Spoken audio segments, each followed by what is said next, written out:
Hello students, आज हम पढ़ने जा रहे हैं क्लास 8 एनसीईआरटी की न्यू साइंस बुक क्यूरियोसिटी का चैप्टर 8 जिसका नाम है nature of matter, elements, compounds and mixtures. इस चैप्टर के 2 वीडियोस मैं पहले ही अपलोड कर चुकी हूँ। ये 3rd वीडियो है और इसमें हम पढ़ने जा रहे हैं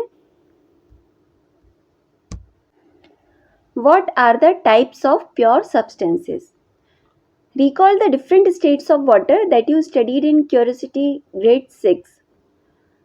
आपने ग्रेड 6 में वाटर की 3 स्टेट्स के बारे में पढ़ा था। वाटर की 3 state liquid, solid and gas. Liquid में पानी जो हम पीते हैं वो आ जाता है, सॉलिड में आइस और गैस में वाटर वेपर आ जाती है। What happened when water was cooled or heated? जब वाटर को गर्म किया जाता है या ठंडा किया जाता है तो क्या होता है? We observed that on cooling water gets converted into ice and on boiling it gets converted into vapor. हमें पता है कि जब हम वाटर को ठंडा करते हैं तो आइस में चेंज हो जाता है और जब हम इसे गर्म करते हैं तो वाटर वेपर में चेंज हो जाता है। We can get back water up on heating ice or cooling water vapor. हम आइस को हीट करके या फिर वाटर वेपर को ठंडा करके फिर से पानी प्राप्त कर सकते हैं। It shows that during these processes the particle of water remain the same. और जब हम पानी को गर्म करें या ठंडा करें तो पानी में कोई चेंज नहीं आता, पानी वही रहता है।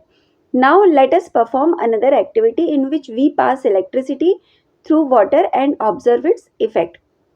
जब हम वाटर में से इलेक्ट्रिसिटी पास करते हैं तो क्या होता है, चलिए देखते हैं इस एक्टिविटीज के माध्यम से। Let us experiment demonstration activity.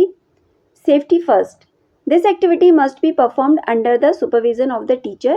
Be careful while handling sulfuric acid. Do not use lithium ion battery.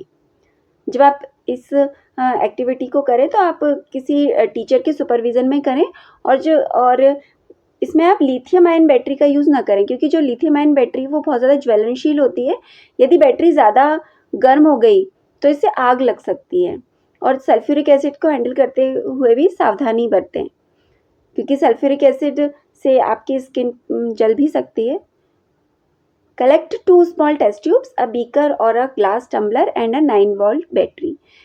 इस एक्टिविटी के लिए 2 छोटी टेस्ट ट्यूब, एक बीकर या फिर कांच का ग्लास और एक 9 वोल्ट की बैटरी चाहिए।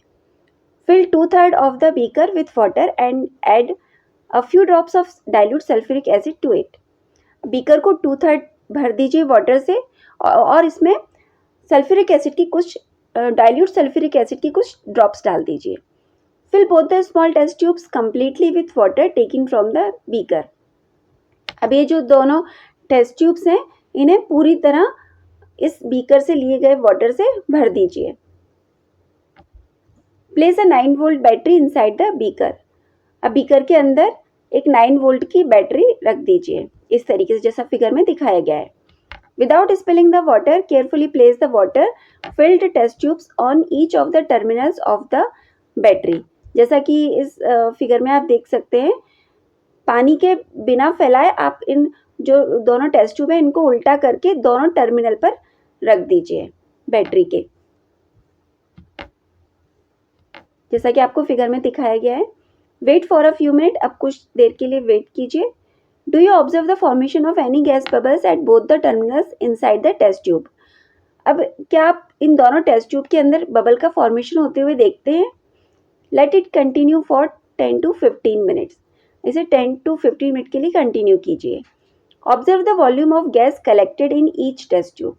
अब जो इन दोनों टेस्ट ट्यूब्स में जो गैस कलेक्ट हुई है उसके वॉल्यूम को ऑब्जर्व कीजिए।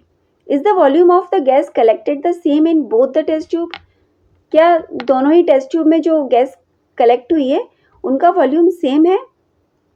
Remove these test tubes one by one carefully.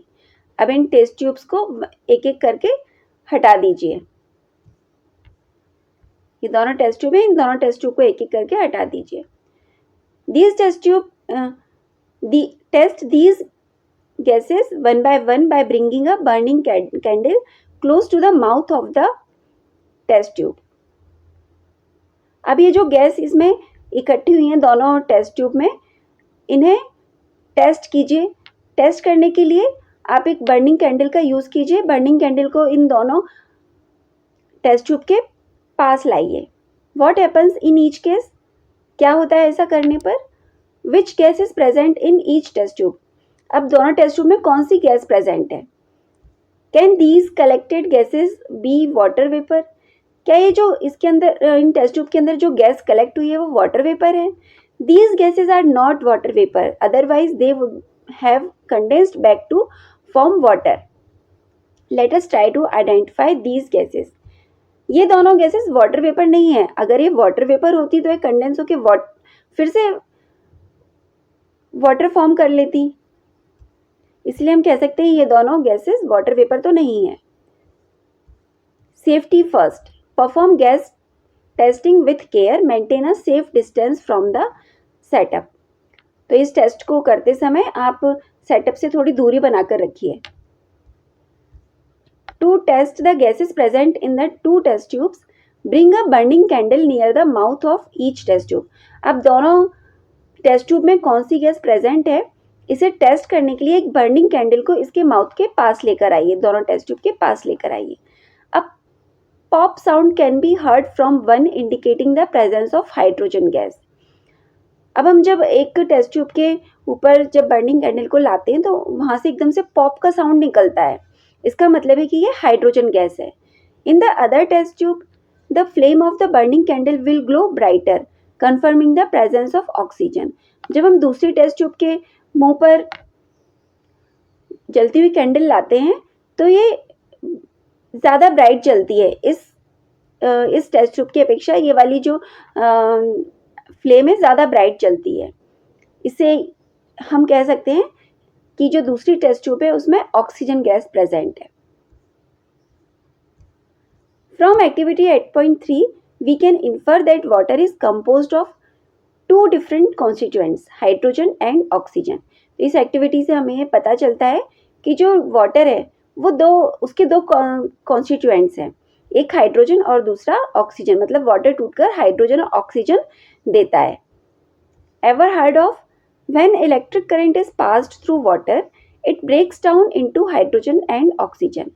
जब वाटर में से इलेक्ट्रिक करंट पास किया जाता है तो ये हाइड्रोजन और ऑक्सीजन में ब्रेक हो जाता है। Is this a chemical change और अ फिजिकल चेंज, ये केमिकल चेंज है या फिजिकल चेंज?